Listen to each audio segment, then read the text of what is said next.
नमस्कार दोस्तों, मैं फरमान खान आप सभी का स्वागत करता हूं। तो दोस्तों, आज हम करने वाले हैं एमपीपीवी के ग्रुप 2 सब ग्रुप 4 AG1 एंड 3 के क्वेश्चन पेपर को, जो 28 अप्रैल 2018 को हुआ था। आज हम बात करेंगे इसके कंप्यूटर वाले पोर्शन की। तो बिना वक्त गंवाए शुरू करते हैं हमारी वीडियो। चलिए, हमारा पहला क्वेश्चन है, नीचे दिया गया आइकन MS एक्सेल में डैश के लिए इस्तेमाल में लाया जाता है। आरोही क्रम में क्रमबद्ध टेक्स्ट, अवरोही क्रम में क्रमबद्ध टेक्स्ट, अपर से लोअर में टेक्स्ट केस को कन्वर्ट करने और लोअर से अपर में टेक्स्ट केस को कन्वर्ट करने। तो ये जो आपको आइकन दिखाई दे रहा है, यह है जो आइकन इस्तेमाल होता है शॉर्टिंग के लिए। अब हम देख रहे हैं कि ऑप्शन ए और बी में केवल शॉर्टिंग का इस्तेमाल किया गया है, तो इसका मतलब है कि आंसर या तो ए है या तो आंसर बी है। अब दोनों आंसर हो नहीं सकते। अब यहाँ पर हम देखते हैं कि आइकन है क्या। तो आइकन Z to A जा रहा है, मतलब ये क्या उल्टा जा रहा है, उल्टा मतलब अवरोही। तो यहाँ पर आंसर हो जाएगा हमारा डिसेंडिंग ऑर्डर। तो आंसर हम क्या लगाएंगे, 2 या फिर बी। चलिए चेक कर लेते हैं। तो हमारा आंसर सही है, short text in descending order. चलिए नेक्स्ट क्वेश्चन देखते हैं। नीचे दी गई MS एक्सेल शीट में एक सूत्र सम A5 column C5 column D5 column E5 निम्न परिणाम देगा 50, 100, 125 और 25। तो यहाँ पर क्या दे रखा है, समेशन मतलब क्या है, जोड़ना है। A5 C5 D5 और E5 को जोड़ना है, मतलब यहाँ पर B5 का जिक्र नहीं कर रखा है। अब यहाँ पर क्या है, तो हम आंसर क्या लगाएं। तो यहाँ पर क्या है, अगर कॉमा इस्तेमाल किया होता तो इसका आंसर होता 100। इसका आंसर क्या हो जाता, 100 हो जाता अगर कॉमा इस्तेमाल किया। लेकिन यहाँ कॉमा की जगह पर यहाँ इस्तेमाल क्या कर रखा है, कॉलन का इस्तेमाल कर रखा है, जो कि रेंज को डिफाइन करता है। मतलब A to C लिखा है, मतलब क्या A से लेकर C, मतलब A5 B5 और C5 तीनों ही इंक्लूड हो जाएंगे। तो मेरे हिसाब से इसका आंसर 100 नहीं होगा, इसका आंसर होगा 125। तो चलिए देख लेते हैं। इन्होंने आंसर दे रखा है 100।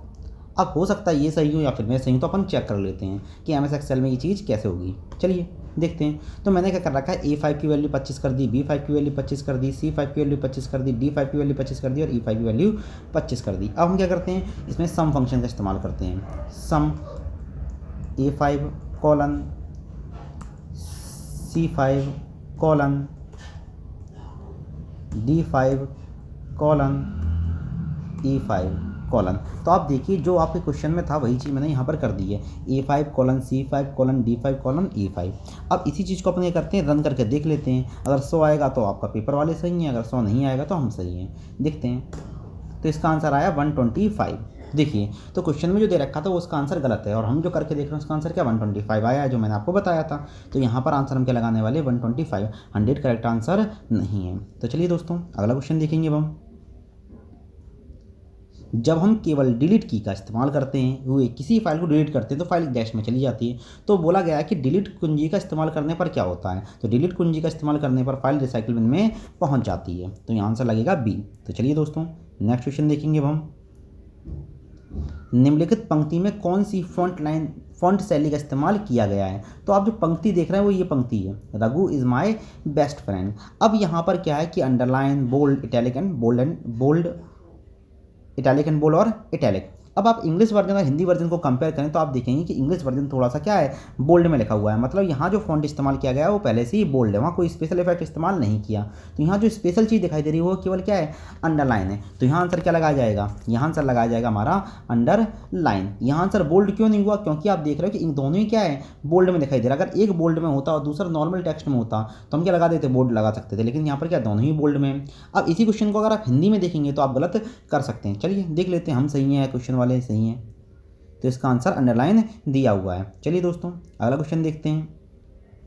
निम्नलिखित में से कौन सा ईमेल एड्रेस का सही फॉर्मेट है। तो ईमेल एड्रेस का फॉर्मेट का पैटर्न क्या है कि सबसे पहले यूजर नेम, फिर @ और फिर डोमेन नेम। बस आपका ईमेल एड्रेस क्रिएट हो गया है। अब यहाँ देखते हैं कि आपका @ केवल एक बार इस्तेमाल होना है। तो हम देख रहे हैं कि @ केवल ए में और बी में इस्तेमाल किया हुआ है। तो यहाँ से या तो ए है या फिर बी है। जैसे कि मैंने बताया हुआ है कि यूज़र नेम और डोमेन नेम को जोड़ने वाला @ होता है, मतलब @ केवल एक बार इस्तेमाल होगा। तो आंसर 2 नहीं हो सकता, क्योंकि यहाँ पर 2 बार इस्तेमाल कर रखा है। तो आंसर हम लगाने वाले हैं rajesh@pmp.com। तो आंसर चेक कर लेते हैं, हम सही हैं गलत हैं। तो हमारा आंसर बिल्कुल सही है। अब हम चलते हैं अगले क्वेश्चन की ओर। क्या बोला गया है, MS वर्ड में आप एक सिंगल शब्द को कितनी बार क्लिक द्वारा सिलेक्ट कर सकते हैं। 3 बार, 1 बार, 2 बार या फिर 4 बार। इस क्वेश्चन को अगर सिंप्लीफाई किया जाए तो यहाँ बोला गया है कि MS वर्ड में यदि अपन एक शब्द को सिलेक्ट करना चाहते हैं तो माउस से कितने क्लिक करें, तो किसी एक शब्द को सिलेक्ट करने के लिए हम डबल बार क्लिक करते हैं, तो यहाँ आंसर हो जाएगा हमारा 2 बार। तो चलिए दोस्तों अगला क्वेश्चन देखेंगे अब हम। स्पीकर डैश डिवाइस है, आउटपुट, मेमोरी, इनपुट और कंट्रोल। और ये चीज़ हम बचपन से जानते हैं कि speaker is an output device, तो आंसर हम लगा देंगे ए। चलिए दोस्तों अगला देखें अब हम। MS power point version 2010 file का एक्सटेंशन क्या है, तो file extension MS power point के या फिर MS वर्ड के या फिर एक्सेल के व्यापम बहुत ज़्यादा पूछती है। अब यहाँ पर इंपॉर्टेंट क्या वर्जन दिया हुआ है, तो MS पावर पॉइंट का एक्सटेंशन होगा .ppt। अब हम जानते हैं कि 2007 और उसके बाद के सही वर्जन में केवल x जुड़ जाएगा, तो आंसर क्या होगा .ppt x, जो कि कहाँ लिखा हुआ है, ऑप्शन 2 में लिखा हुआ है, तो आंसर हो जाएगा 2। चेक कर लेते हैं इसे भी, जो कि हम सही हैं। चलिए नेक्स्ट क्वेश्चन देखते हैं हम। MS पावर पॉइंट स्लाइड में टेक्स्ट ऐड करने के लिए इनमें से किसका प्रयोग किया जाता है, note box, comment box, text box और टेक्स्ट लेयर। क्या बोला हुआ है, तो पहले बात की गई है पावर पॉइंट स्लाइड में क्या करना है, टेक्स्ट को ऐड करना है। तो टेक्स्ट को ऐड करने के 2 तरीके होते हैं, पहला होता है हमारा प्लेस होल्डर और दूसरा होता है हमारा टेक्स्ट बॉक्स। हम प्रायोरिटी हमेशा किसको देते हैं, हम देते हैं हमारे प्लेस होल्डर को। तो आप किसी भी स्लाइड में जो चौकोर सा बॉक्स डॉटेड लाइनों के द्वारा दिखाई देता है उसे हम क्या बोलते हैं, प्लेस होल्डर कहते हैं। लेकिन 4 ऑप्शन है, प्लेस होल्डर दिया नहीं है, तो हम सेकंड प्रायोरिटी की ओर जाएंगे, जो कि क्या है हमारा टेक्स्ट बॉक्स। अगर यहीं पर प्लेस होल्डर दिया होता तो हम पहले किसका लगाते हैं, हम प्लेस होल्डर आंसर लगाकर आगे बढ़ जाते। चेक कर लेते हैं हम सही हैं, बिल्कुल हमारा आंसर सही है। चलिए दोस्तों अगले क्वेश्चन की ओर चलेंगे। अब बोला गया है कि निम्नलिखित में से किसमें सूचना कट नहीं होगी, मतलब अगर हम कट करना चाहते हैं तो कौन सा गलत है, तो हम select text, right click and cut, ये बिल्कुल सही है, इससे सूचना कट हो जाती है। Ctrl+X कट की शॉर्टकट की है, Ctrl+C ये कट की शॉर्टकट की नहीं, ये कॉपी की शॉर्टकट की, और हमसे कट के बारे में बात की गई है, तो हम क्या लगाएंगे यही, इसी से क्या होगा, कॉपी होगी ना कि कट, तो आंसर है हमारा C। चलिए दोस्तों अगला देख लेते हैं। अगला क्या है, निम्नलिखित में से कौन सा एक टेम्परेरी स्टोरेज मीडिया है। अब यहाँ पर वर्ड इस्तेमाल करा टेम्परेरी, आप ड्यान दीजिए क्या वर्ड इस्तेमाल कर रखा है, टेम्परेरी, मतलब अस्थायी। डाटा कहाँ रहे, अस्थायी समय के लिए रहे। तो हम सभी जानते हैं कि रैम में डाटा अस्थायी रहता है, ना कि रोम में, ना कि हार्ड डिस्क में, ना कि पेन ड्राइव में, तो यहाँ आंसर हम लगाने वाले हैं रैम। चलिए देखते हैं सही है गलत है, हमारा आंसर बिल्कुल सही है। चलिए अगला देखते हैं। निम्नलिखित में से कौन सा MS वर्ड में पेज साइज का एक प्रकार नहीं है, मतलब ये बोला गया है कि निम्न में से कौन सा ऐसा ऑप्शन होता है जो पेज साइज में हमें नहीं मिलता है MS वर्ड में। तो हम सभी जानते हैं कि भाई A4 होता है, A3 होता है, A5 होता है, लेकिन हाँ A2 पेपर साइज हमारे MS वर्ड में नहीं होता, तो इसका आंसर हो जाएगा A2। चलिए चेक करते हैं, जो कि सही है। अगला क्वेश्चन क्या है, निम्नलिखित में से कौन सा हार्डवेयर नहीं है, तो हम सभी जानते हैं कि माउस हार्डवेयर होता है, प्रिंटर हार्डवेयर होता है, स्कैनर हार्डवेयर होता है। अगर ये तीनों हार्डवेयर होते हैं तो हार्डवेयर क्या नहीं है, इंटरप्रेटर नहीं है, तो आंसर हम लगाने वाले हैं इंटरप्रेटर। तो चलिए दोस्तों अगला क्वेश्चन देखते हैं। निम्नलिखित में से किसे कंप्यूटर के मस्तिष्क के रूप में भी जाना जाता है, कंप्यूटर का मस्तिष्क, और ये चीज़ हम बचपन से पढ़ते आ रहे हैं। तो कंप्यूटर के मस्तिष्क को हम सेंट्रल प्रोसेसिंग यूनिट CPU भी कहते हैं। इसे कई बार माइक्रो प्रोसेसर भी लिखा हुआ मिल सकता है, अगर माइक्रो प्रोसेसर लिखा होता तो हम माइक्रो प्रोसेसर लगाते, और यहाँ पर माइक्रो प्रोसेसर नहीं लिखा हुआ तो हम क्या लगा देंगे, CPU, तो आंसर है हमारा 2। चलिए देखते हैं, हम बिल्कुल सही हैं। अगला क्वेश्चन क्या है, the full form of KB, kilobyte, kilobit, की ब्लॉक और कर्नल बूट। अब यहाँ पर क्या है कि इस क्वेश्चन को अगर आप हिंदी में देखेंगे तो इसके 2 आंसर हो सकते हैं, किलो बाइट भी आंसर हो सकता है और किलो बिट भी आंसर हो सकता है।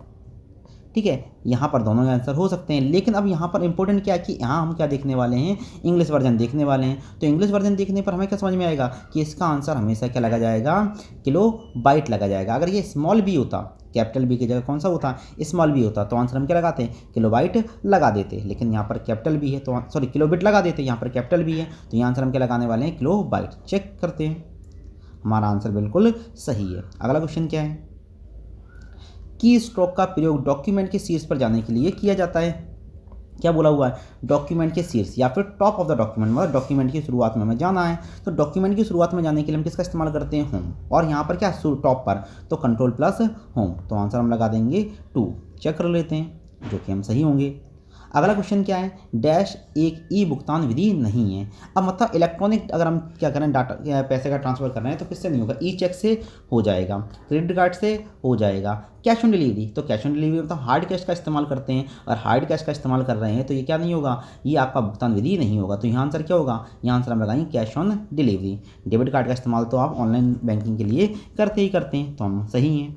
हम देखेंगे हमारा अगला क्वेश्चन, डैश एक एंटीवायरस सॉफ्टवेयर नहीं है, मतलब कौन सा एंटीवायरस नहीं होता, तो इसके लिए बड़ा सिंपल सा है, मैकेफी एंटीवायरस का उदाहरण है, अवीरा एंटीवायरस का उदाहरण है। अब डीबीएस में तो आप डाटाबेस मैनेजमेंट सिस्टम, तो ये क्या है, सॉफ्टवेयर की कैटेगरी है, तो ये एंटीवायरस सॉफ्टवेयर नहीं है। और अवास्ट भी एक एंटीवायरस सॉफ्टवेयर होता है, तो यहाँ आंसर हमारा लगेगा DBMS। चलिए देख लेते हैं, जो कि हम सही हैं। अगला क्वेश्चन, MS वर्ड में एक बार में पूरा डॉक्यूमेंट सिलेक्ट कैसे कर सकते हैं, तो एक बार में पूरा डॉक्यूमेंट सिलेक्ट करना है तो मतलब कंट्रोल+ है, ए आंसर होना चाहिए, तो यहाँ आंसर हम लगाएंगे 3। तो चलिए दोस्तों देख लेते हैं, हम बिल्कुल सही हैं। चलिए अगला क्वेश्चन की ओर चलते हैं।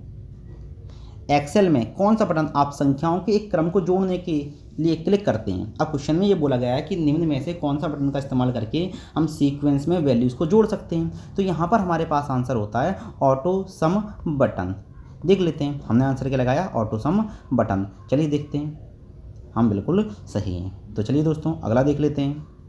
जब एक ईमेल भेजा जाता है तो डैश लाइन मैसेज के कंटेंट की व्याख्या करती है, कंटेंट की व्याख्या करती है, मतलब आपका कंटेंट के मतलब आपका जो ईमेल है वो किस बारे में, ये कौन बताता है, तो ईमेल किस बारे में, यह बताता हमारा सब्जेक्ट।